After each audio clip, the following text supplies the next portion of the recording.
उदयपुर में पिछले काफ़ी समय से 4 माह का सनातनी परंपरा का चतुर्मास हो रहा है। ये पहली बार शुरुआत हुई है।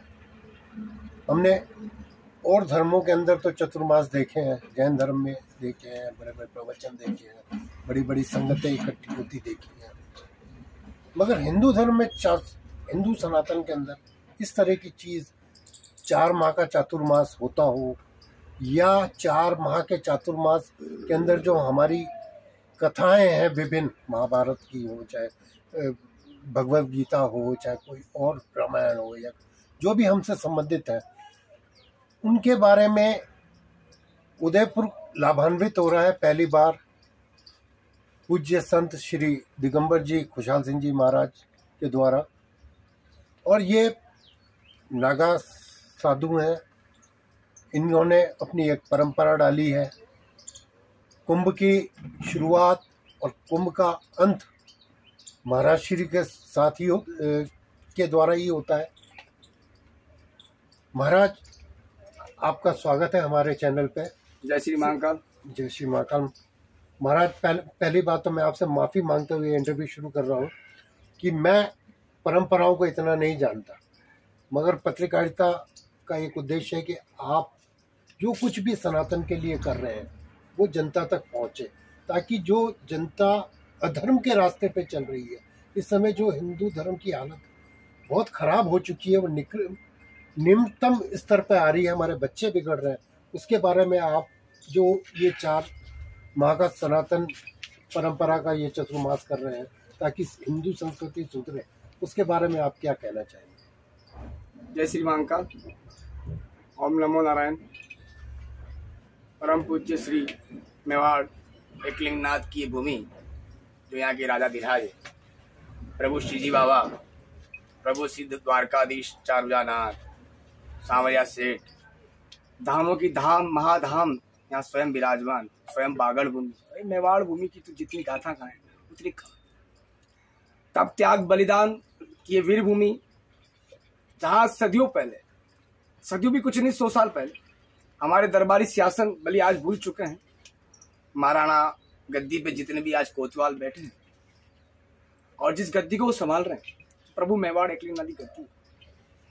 सदियों से वो तो उनके दीवान मानते हैं, दीवान साहब, जितने भी पहले दीवान हुए, एक दिगंबर परंपरा जो दत्तात्रेय भगवान द्वारा रचित की, भगवान शिव के द्वारा रचित की, जिसको हमने अटल संन्यास, जटिल संन्यास, संन्यास, आदि संन्यास, इन सभी परिभाषित शब्दों का रूप से उन संतों को तैयार किया गया।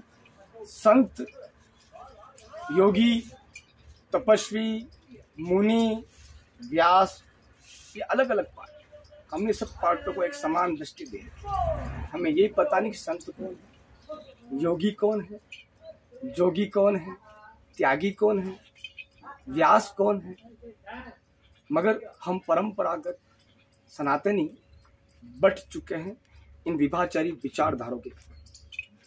हम तो जाति व्यवस्था में भी बढ़ चुके हैं, कोई शूद्र है, कोई वैश्य है। परमपिता परमात्मा स्वयं कृष्ण ने कहा कि जातिवाद जो हम कहते हैं, जाति है क्या? मानव से बड़ी कोई जाति नहीं। शरीर की जो रचयिता परमात्मा ने, स्वयं कृष्ण ने एक रची है कि मेरा चरण जो है शुद्र, शुद्र का मतलब होता है शुद्धता को ऊपर लाना और द्वेषता का दमन करना। उस शब्द को हमने अनेकों प्रकार की विचलनता देखकर शुद्ध शुद्ध शुद्ध दूर कर दिया। जब हमारे चरण ही रहेंगे तो हम चलेंगे कैसे? वैश्य हमारा नाभि और पुट्ठा है, सीना हमारा क्षत्रिय है और मुख हमारा ब्रह्म है। ये चारों वर्ण की रचना भगवान कृष्ण के द्वारा और आदि नारायण के द्वारा की गई, हमने नहीं की। परंपरा एक मर्यादा और शिष्टाचार और संस्कार के लिए बनाई थी, कोई जातिवाद और विवाद करने के लिए नहीं बनाई, इसको बांटने के लिए नहीं बनाई। हम जब अंग की बात कर रहे हैं कि जब चरण ही सुधरे तो फिर चरण नहीं रहेंगे तो चलेंगे कैसे? पेट नहीं होगा तो आहार कहाँ जाएगा?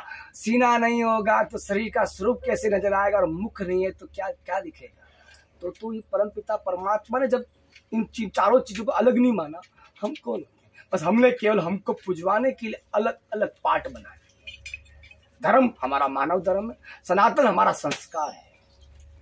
सत्य सनातन, सत्य बोलना, और सनातन मतलब सृष्टि और तन और अन्न और नदियों का, और ये प्रकृति की रचना करने वाली जिस समय रचिता हुई उसको कहते हैं सनातन।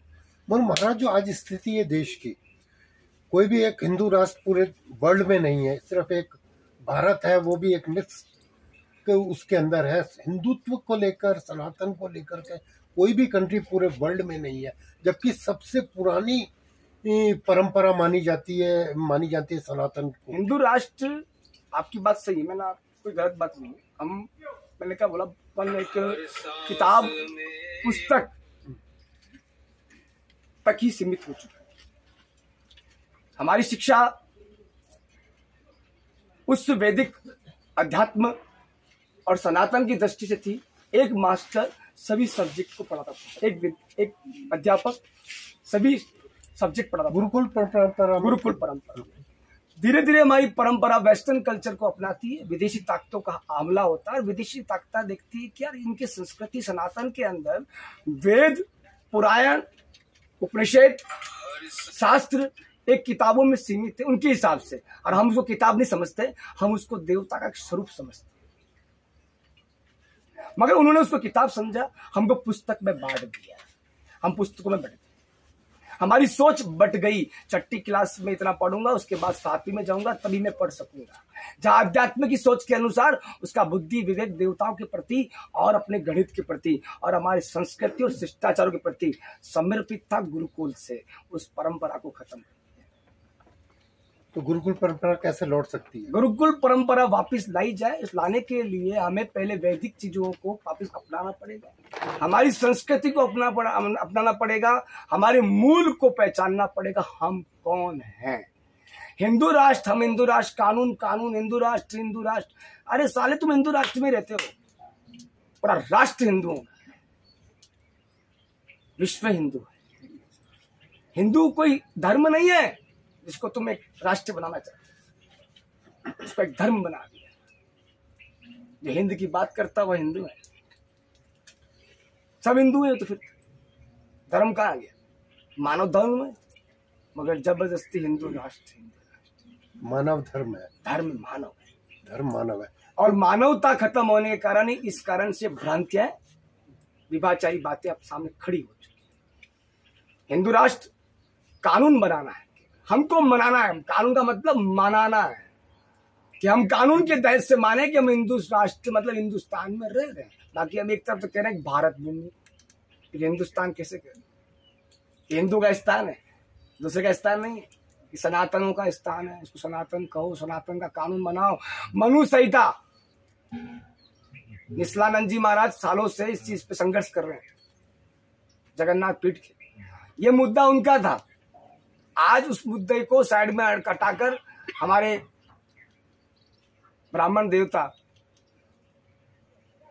देवेंद्र शास्त्री उस मुद्दे को लेकर चल रहे हैं। अच्छी बात है। मैं, वो बच्चा कैसा भी है, मैं एक सन्यासी बालक हूं, वो उसकी भ्रांति कथाएं किसी प्रकार से वो अपने जीवन को जी रहा है, तंत्र से किसी प्रकार से कोई भी विद्या को लेकर देवताओं को आगे करकर, मगर इन प्रश्न रामपाल, राम रहीम, आसाराम, जिन्होंने कांडी साधु हैं, उनसे तो 100 गुना अच्छा है। देवेंद्र शास्त्री जी के लिए आप कह रहे हैं 100 गुना जी। बाकी उसकी अपनी जीवन प्रणाली है कि वो किस प्रकार से हमारी जनता को भ्रम में डालता है, किस प्रकार से वो कहता है। भ्रम में डालता है? भ्रम है, वो तो सच बता देते हैं, आपको बुलाते हैं, सामने सच बोलते हैं, स्वाभाविक। मेरा कहने का मतलब, आप एक सच्चे साधक हैं परमपिता परमात्मा के, और आप कह रहे हैं हनुमान जी के साधक हैं, तो आपका प्रथम फर्ज होना चाहिए कि हमारे सामने देवी माँ रूपा है। जिस हनुमान ने माँ सीता को माँ माना, राक्षस का दमन किया, उस राक्षस स्त्री को भी माँ माना। मगर सर, और हम किसी देवी को स्टेज पर बुलाकर उसके चरित्रहीनता के इतिहास को खोलते हैं, तो हम एक साधक होते हुए बड़ा गुनाह करते हैं, कि हम गुनहगार होते हैं। किसकी नजर में? उस हनुमान की नजर में, जिस हनुमान ने उसको माँ माना। विवाहचारी विचारधाराएं हम लोग धरातल पे हम व्यास गद्दी को संभाल रहे हैं। हमारा फर्ज होता है सनातन की दृष्टि से हमारी बच्ची गलत काम करके आई तो उसको पर्दे में इस चीज को कहा जाए, यह नहीं बीच मार्केट में उसकी इज्जत वो उतार दिया जाए। धीरेन्द्र शास्त्री जी माइक ऑफ भी करवाते हैं, अगर कोई नहीं चाहता तो बहुत अच्छी बात बंद कर देते हैं। आपने कहा बहुत अच्छी बात है, मैं मानता हूँ उसको, मैं बहुत बार देखता भी हूँ, मुझे भी अच्छा लगता है, कोई गलत मेरे को उसका विवाद नहीं, मैं उसे बड़ा प्रेम करता हूँ।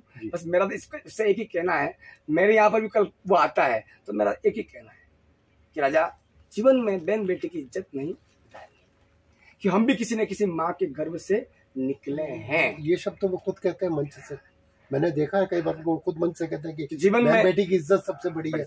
आप किसी के इतिहास को खोले, बेखौफ खोले, मगर उसके चरित्र का इतिहास को खोलना। इतिहास तो आप भी जानते हैं हमारा, सबका यहाँ जितने खड़े सबका इतिहास आप भी जानते हैं। मैं एक सन्यासी बालक हूँ, मेरा कर्म है सनातन को चलाना, मेरा कर्म नहीं किसी की कुंडली खोलना।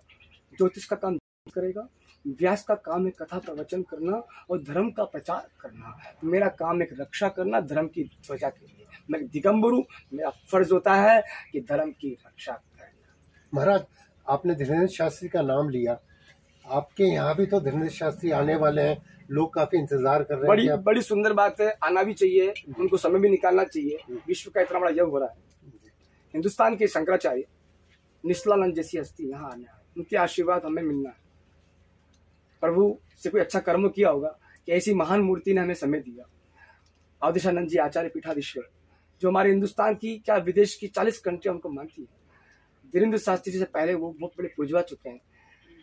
और कैलाशानंद जी महानिरंजनी अखाड़े के आचार्य, नरेंद्र सरस्वती काशी के पीठाधीश्वर, सुमेरु पीठाधीश्वर, वो भी इस यज्ञ में आ रहे हैं।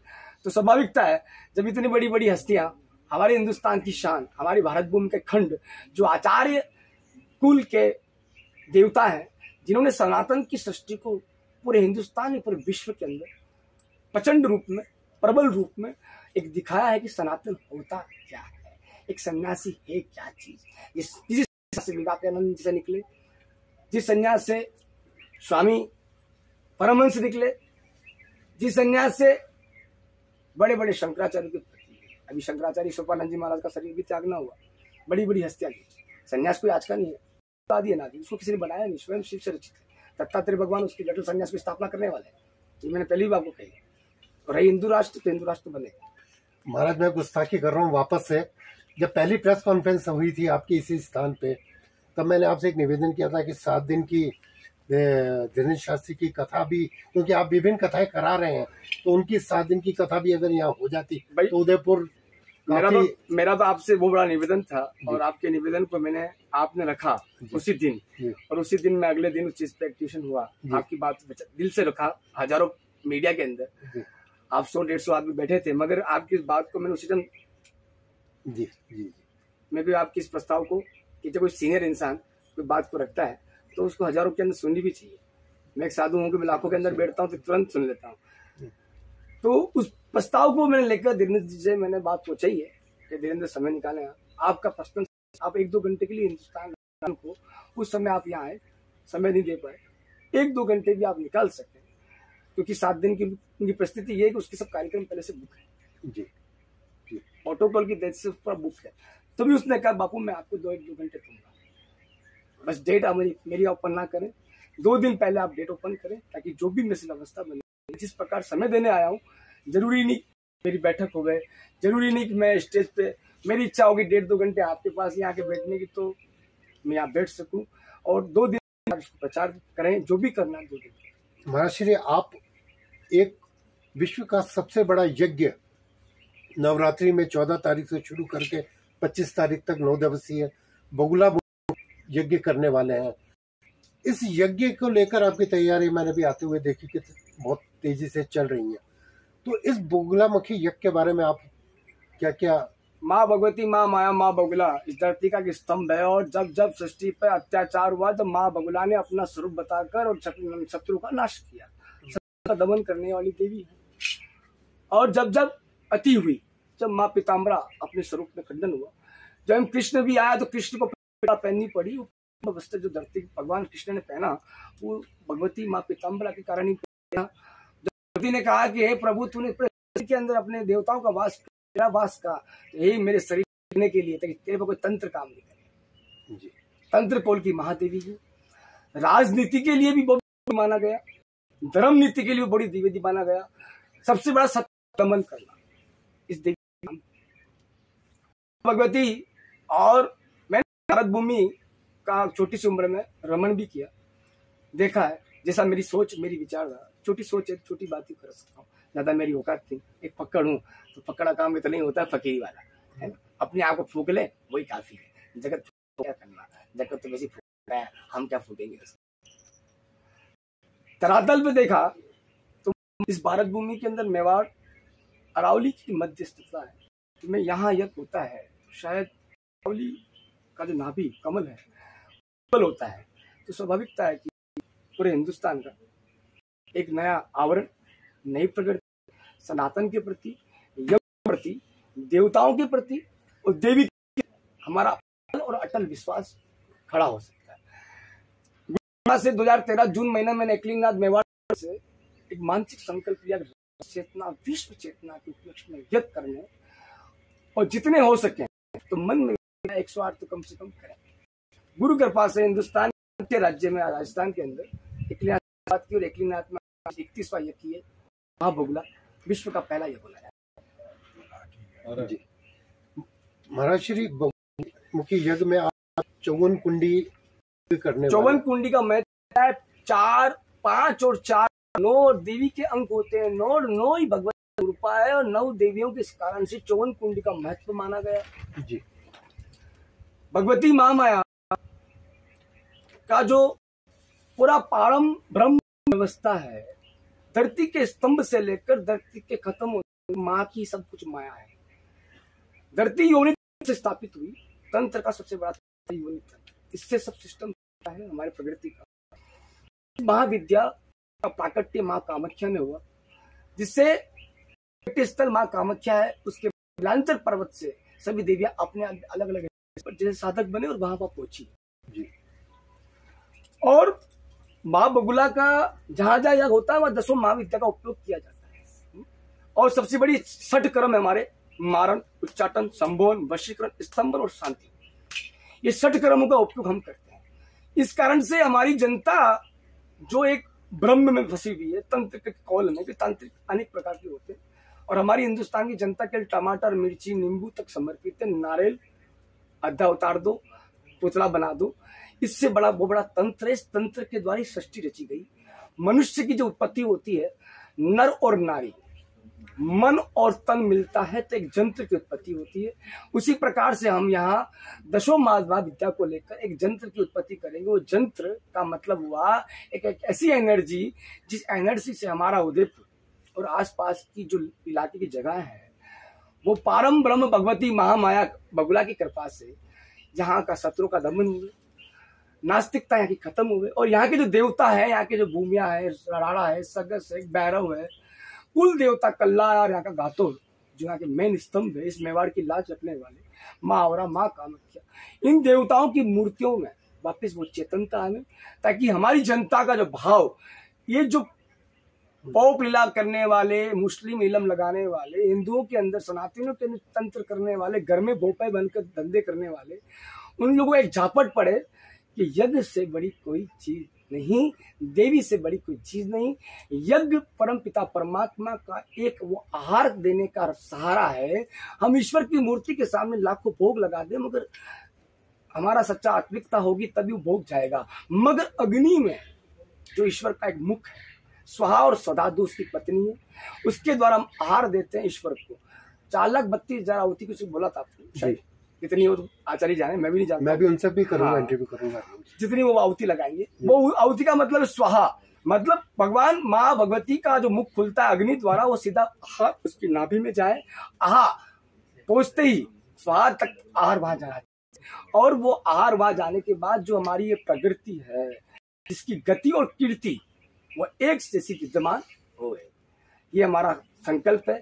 और कोई संकल्प नहीं, निस्वार्थ निस्भाव से राष्ट्र चेतना, जन चेतना, जन जन मेरा चेते, इसी उपलक्ष्य पे ये व्यवस्था, ये 31वां यज्ञ, 108 दिन का प्रतिदिन यज्ञ 2020 में मैंने कपासन में किया। ये हिंदुस्तान का पहला रिकॉर्ड तोड़ा। अब माँ बगुला का 54 कुंडी यज्ञ ये भी भगवती महामाया कृपा से केवल एक मन में विश्वास आया। करने वाली भी वही थी, कराने वाली भी वही थी। आज मैं इस उदयपुर में बैठा हूँ, शायद उदयपुर वालों की कमियां या मेरी कुछ कमियां हैं, इस कारण ये उदयपुर यहाँ आ नहीं पा रहा है और इस कारण इसका फायदा ले नहीं पा रहा है। अभी मैं 28 तारीख को मैं ये इस बिंदु पे भी आने वाला था। ये स्टार्ट की थी जहाँ से अपनी वार्ता शुरू की थी, मैं इसी वेदना के साथ आया था आपके पास कि जो सनातन का चतुर्मास है उसमें मैंने कहा भी है कि जो दूसरे धर्मों के चतुर्मास होते हैं तो वहाँ तो इतनी भीड़, इतना सिस्टम होता है, हमारे यहाँ इतनी मेहनत करने के बाद भी सनातनी नहीं आते आप तक। महाराज, आप तक पहुँचना, आपकी गहराइयों को नापना तो हमारे बस में नहीं है, समय बहुत कम है। मगर एक लास्ट क्वेश्चन मैं आपसे जरूर पूछना चाहूँगा कि बगुलामुखी आप ऐसे समय पे कर रहे हैं जब देश के 2 बड़े चुनाव होने वाले हैं, एक विधानसभा के होने वाले हैं, एक संसद के होने वाले हैं, लोकसभा के, और राजनीतिक इसका ज्यादा लाभ उठाते हैं बगुलामुखी यज्ञ का, और उन्होंने कई प्रयोग भी किए। इस बारे में आप क्या सोचते हैं कि राजनीतिज्ञों के लिए ये कितना? माँ भगवती, माँ माया, हमारी हिंदुस्तान की जितनी गवर्नमेंट चलती है, माँ बगुला के अनेकों प्रकार के यज्ञ, अनेकों प्रकार के यज्ञ करने से बड़े बड़े विधायक बने, सांसद बने, मंत्री बने। कल आपने इंदिरा गांधी का नाम लिया था। इंदिरा गांधी, मोदी है, हमारे मोदी जी आज कामाख्या जाते हैं, कोई सरकार बनाते हैं सीधा कामाख्या बुलाते हैं। कोई भी सीएम को बुलाना होगा कामाख्या बुलाएंगे, क्यों? वो धरती का स्थल तंत्र कौन का सिस्टम है। मर्यादा के अनुसार हम सनातनी, राजा राजगद्दी शासन हमारा खत्म हुआ, लोकसभा विधानसभा हमारी चालू हुई, वो भी राष्ट्रीय शासन गद्दी का परंपरा के साथ 5 साल के लिए राजा बनता है। राजा और महाराजा, हम महाराजा हैं, हमारा कर्म है राजा को देना, ताकि वो उस 5 साल का उसके जीवन का ताकि काम वो युद्ध में सफल हो पाए और नीति के अनुसार वो चल पाए। साधु का एक कर्म होता है जो हम करते हैं वो हमें करना है। रही सरकार बनना नहीं बनना, ये सब ईश्वर के हाथ। नारायण चाहे तो आधे घंटे में पलटी मार दे और नारायण चाहे जो है वही होने दे। नारायण से बड़ा कोई धरती पे धरातल नहीं। राजा कोई बनता है तो योग लिखा के लाता है, नेता जो बनता है वो योग लिखा। नारायण से बड़ा कोई नहीं है इस दुनिया में। महाराज के पास जो असीम ज्ञान है वो हम समेट नहीं सकते। महाराज, अभी आपने एक बात कही थी कि गाडरी समाज ने अभी सांवलिया जी में जो चतुर्मास हुआ था अवधेशानंद जी का, उसके लिए 50 करोड़ रुपए इकट्ठे किए, और उदयपुर में आप इतना बड़ा सनातन का कर रहे हैं, वो क्या है इसमें? आपको क्या ऐसा लग रहा है कि यहाँ का हिंदू समाज इकट्ठा? मैं सोचता हूँ, धन्य मानता हूँ। पहले तो आप उसका उद्देश्य पहले वो उनका बैक बताएं सर, जो गाडरी समाज ने किया। धन्य मानता हूँ उस गाडरी समाज को। एक दंडी स्वामी जी महाराज जो एक देवता तुल्य साधु, उसको पूजना भी चाहिए, सम्मानित मूर्ति है, और हमारी मारवाड़ से मेवाड़ तक की शान है। वो चतुर्मास करने आते हैं तो एक गाडरी समाज को इकट्ठा करके 50 करोड़ रुपए इकट्ठा करके चतुर्मास कर सकता है। समाज, जिस समाज को हम बहुत बड़ा द्वेषी मानते हैं, शुद्ध है, ये साला पेड़ बगीचे लाते हैं।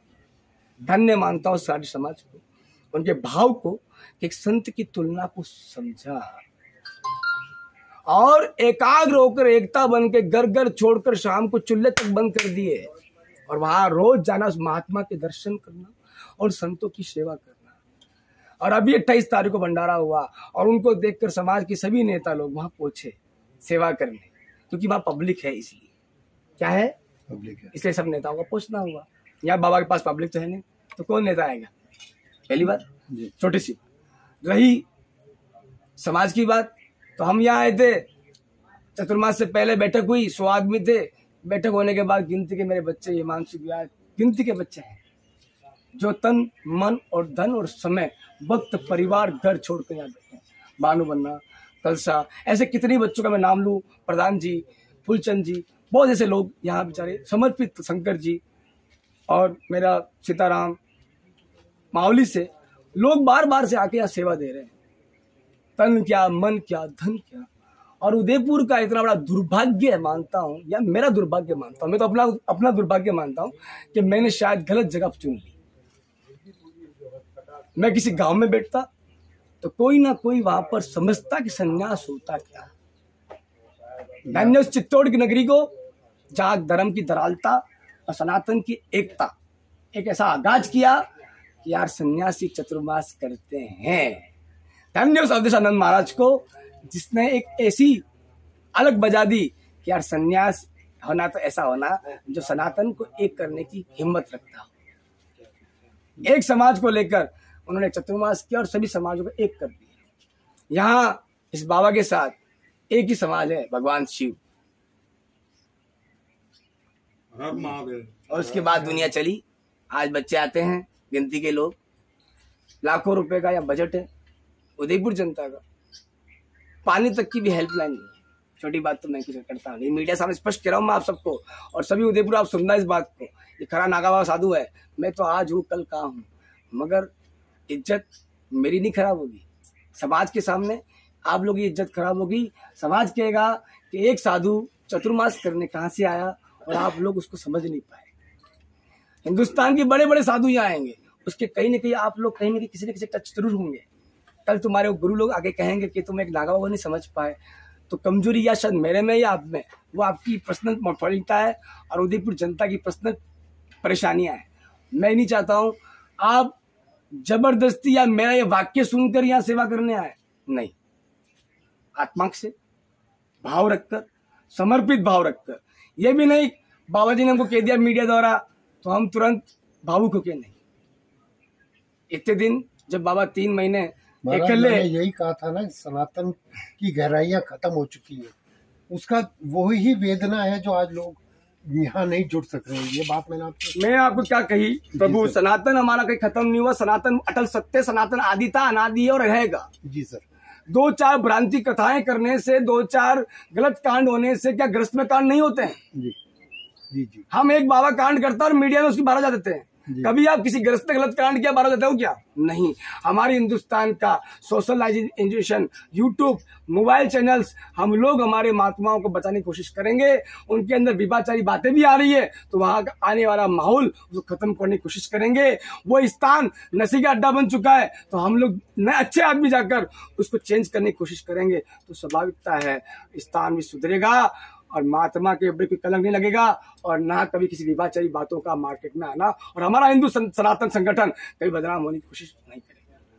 बहुत बहुत शुक्रिया महाराज, फिर हाजिर होंगे आपके पास। ओम नमः।